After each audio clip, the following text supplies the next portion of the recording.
Right. Next ప్రాబబిలిటీలోనే మనకు ఇంకో marks. ABC 3 horses వాటి మధ్య రిలేషన్ ఇచ్చాడు. Probability of A to win the race is twice.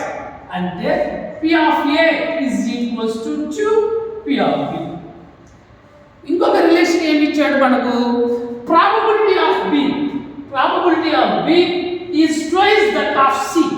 అంటే P of B is equals to 2 P of C. అంతే. Immediate గా next what are the probabilities of ABC అంటే P of A, P of B, P of C కనుక్కోవాలి. కానీ A కి B కి relation ఇచ్చాడు, B కి C కి రిలేషన్ ఇచ్చాడు, కానీ మూడింటికి రిలేషన్ అతను ఇవ్వలేదు. ఎందుకు ఇవ్వలేదు అంటే మనకు తెలుసు ఏంటి అంటే some of all probabilities is equals to 1. Some of all probabilities ఇక్కడ ఎన్ని ప్రాబబిలిటీస్ ఉన్నాయంటే P of A plus P of B plus P of C is equals to 1. P of A value అక్కడ చూస్తే మనకి ఏమని ఉంది? 2 P of B plus P of B అంటే మన దగ్గర ఏముంది? 2 P of C plus P of C అంటే P of C నే. వన్స్ అగైన్ 2 రాసేసి ఆగిపోయాను. ఎవరి దగ్గర ఆగిపోయాను? P of B దగ్గర ఆగిపోయాను.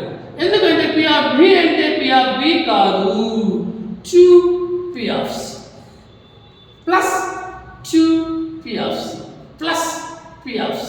ఇప్పుడు మనం కంప్లీట్ గా C లలోకి పోయినాము. అప్పుడు ఇది 2 2 4 4 ఒక 2 6 6 ఒక 1 7. P of C is equals to 1. P of C is equals to 1/7. P of C వచ్చింది. P of C వచ్చింది. ఇంకా ఈ P of C ని తీసుకొని వెళ్ళి ఇక్కడ రాస్తే ఎవరి వాల్యూ వస్తుంది? P of B. P of B is equals to ఏమని ఉంది మన దగ్గర? 2. ఆగిపోయినాను. ఎవరి దగ్గర ఆగిపోయినా? P of C. P of C అంటే P of C కాదు, 1/7. అప్పుడు P of B is equals to 2 1s are 2/7. ఇంకా ఎవరు కావాలి మనకు?